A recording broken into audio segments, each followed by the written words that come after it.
Os acontecimentos em Cuba têm sido magnificados, as mobilizações que têm acontecido de pequenos setores da sociedade têm sido colocadas como grandes manifestações. Por outro lado, a imprensa sempre a serviço da agenda de Washington tem ocultado as imensas mobilizações feitas em favor do presidente Dias-Canel e, obviamente, da Revolução. Por isso, nós precisamos de outras versões. E hoje pela manhã conversamos com a editora e comunicadora social Marta Chueri, que é brasileira e reside em Cuba. Bom dia, Márcia. Márcia, a primeira pergunta que nós precisamos fazer é como tem reagido o povo cubano a esta nova tentativa de desestabilização organizada pelos Estados Unidos através da mídia internacional. Por favor, pode nos responder? Obrigado. Bom, como muitos devem ter visto, no sábado 17 de julho, uma semana depois do que chamaram de manifestações contra o governo, houve um ato imenso no Malecón com a presença do presidente Dias-Canel e de Raul Castro. E eu quero destacar que não se convocou toda a população para esse ato, por causa da pandemia. Foi como um ato simbólico, demonstrando o apoio do povo cubano à sua revolução. Caso contrário, teria sido muito maior. Eu acho que essa é a melhor resposta. A grande maioria do povo está sim com a revolução e tem consciência de que o bloqueio é o maior responsável pelos incômodos e as insatisfações do dia a dia. Alguém poderia alegar que foi um ato institucional, não foi espontâneo, mas a minha percepção pessoal, conversando com meus amigos e com as pessoas nas ruas, é essa mesmo, de que é preciso ficar ainda mais unidos para enfrentar a agressão. O cubano sabe que os Estados Unidos estão sempre tentando se apossar da ilha. Um governo atrás do outro, com diferentes métodos, mas sempre com o mesmo objetivo. Eu acho que havia alguma esperança de que Biden baixasse um pouco o tom adotado pelo governo anterior, que foi muito agressivo. Mas até agora ele não voltou atrás em nenhuma das medidas extraordinárias que vão muito além do bloqueio impostas pelo Trump. Então, é uma frustração a essa expectativa de que dessem um respiro. Márcia, de que maneira influi o bloqueio para criar um desconforto na população por falta de elementos essenciais para a vida cotidiana? Nossa, o bloqueio interfere em nosso cotidiano de todas as maneiras que você conseguir imaginar.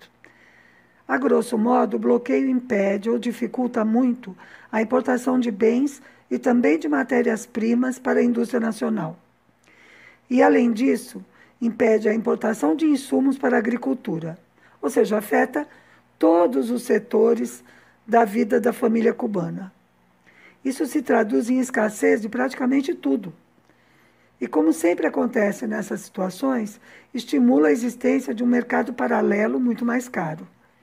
As consequências vocês podem imaginar. Nós usamos grande parte do nosso tempo e energia tentando garantir os produtos de primeira necessidade.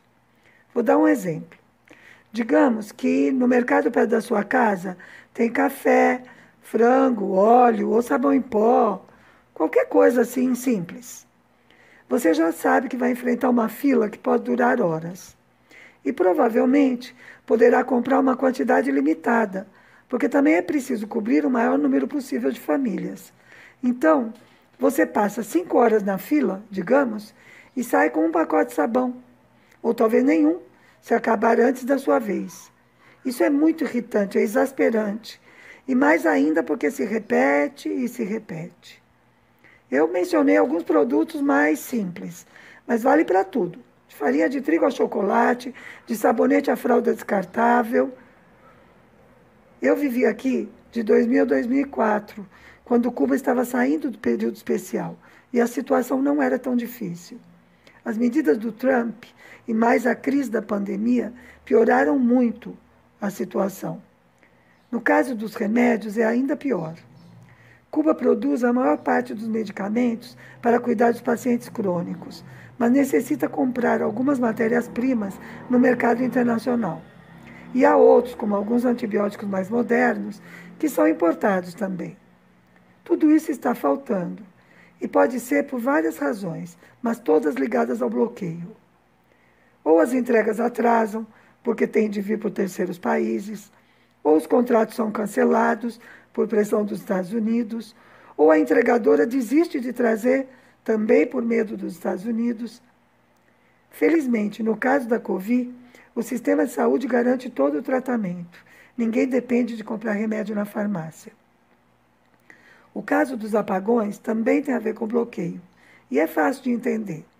A maior parte da geração de energia elétrica aqui é feita por termoelétricas.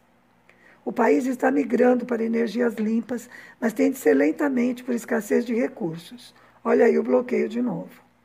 Bem, as termoelétricas necessitam manutenção periódica, que não se pode fazer com a frequência necessária, porque o bloqueio dificulta a importação de peças e de assistência técnica. Os apagões das últimas semanas, que dizem que justificaram os distúrbios, foram por causa de avarias em 2 usinas. Já estão resolvidos, mas teve de ser a base da criatividade cubana. E essas dificuldades são para todo mundo, mas claro que são piores para quem vive apenas do salário. Quem recebe dinheiro de familiares do exterior pode comprar mais no mercado paralelo, que também é limitado, porque, de certa forma, está sujeito às mesmas regras do bloqueio. O que aparece no mercado paralelo é desviado da economia formal. E é preciso também ter em conta que algumas medidas do Trump foram para criar obstáculos às remessas de dinheiro e mercadorias entre particulares. Então, muitas famílias que viviam com mais folga por ter familiares fora, especialmente nos Estados Unidos, deixaram de receber as remessas e estão passando dificuldade.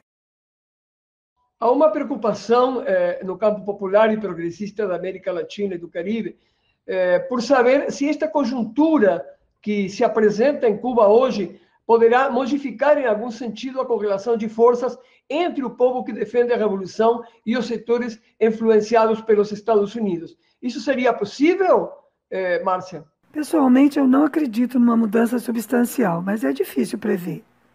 Isso vai depender também da nossa capacidade de enfrentar esse ataque. Internamente, o governo não deixa de acompanhar e tomar medidas para reduzir o desconforto ao mínimo. Mas essa é uma equação que ficou ainda mais complicada pela pandemia. Sem turismo, reduziu-se muito a entrada de divisas que são necessárias para as compras dos produtos de consumo da população. Há um outro fator que eu acho que se comenta pouco. Mais de 60% da população cubana nasceu sob o bloqueio. Enquanto existiu o mercado comum do bloco soviético, a que Cuba estava associada, a vida aqui era muito mais fácil, quase nem se sentia o bloqueio. Mas somente a geração mais velha usufruiu disso. O período especial começou no início de 90. Todo mundo com menos de 40 anos nunca teve um dia na vida que não fosse com escassez. Por isso, o modo de vida capitalista pode parecer atraente, porque vende a ideia de que se pode ter tudo apenas trabalhando, coisa que a gente já faz aqui. Ninguém diz que saúde, educação, segurança, assistência social também são riquezas e que nenhum país da nossa região garante essas condições como Cuba. Eu acho que é preciso investir muito mais na formação dos jovens, que são os que mais utilizam as redes sociais e, portanto, são mais vulneráveis. Mas também acho que, se eu consigo ver, com certeza o partido e as organizações também estão vendo e estão tomando as medidas necessárias. Quanto a uma possível mudança nessa correlação de forças, ela poderia ser a nosso favor também, na opinião pública norte-americana e mundial. Acho que essa é a tarefa mais importante hoje para os setores que apoiam a Revolução Cubana nos outros países. Denunciar a ação de guerra que estão praticando contra Cuba e exigir o fim do bloqueio. Estamos chegando ao final do nosso encontro com a editora e comunicadora social brasileira Márcia Chuerri, que mora em Havana. Então, nós precisamos pedir para ela, por favor, que faça as considerações finais. Márcia, por favor, o que não foi contemplado aqui, temos 2 minutos para você, por favor, nos responder. E muitíssimo obrigado Até o próximo encontro. Contamos com você e você conte conosco para esclarecer sempre a outra versão do que acontece em Cuba e que os jornalões brasileiros não apresentam. Obrigado, Márcia. Já estamos no final, que pena. Então eu quero agradecer de novo a oportunidade ao Portal Desacato e deixar um último recado a quem está ouvindo. Eu acho que a intenção desse ataque foi provocar distúrbios internos, mas muito mais com efeito de propaganda, para justificar uma invasão militar ou humanitária, como dizem os agressores, naquele seu jargão eufemístico. O que eu peço a todos que estão ouvindo, todos que apoiam Cuba, é que ajudem a divulgar uma realidade muito simples. O povo cubano não precisa de intervenção humanitária. O que o povo cubano precisa é que levantem o bloqueio e o deixem viver em paz, segundo sua Constituição, suas decisões e seus valores. E vou deixar uma dica também. Não acredite em campanhas humanitárias que não exijam o fim do bloqueio. Quem quer que Cuba fique bem, exige o fim do bloqueio. Saudações desde Havana.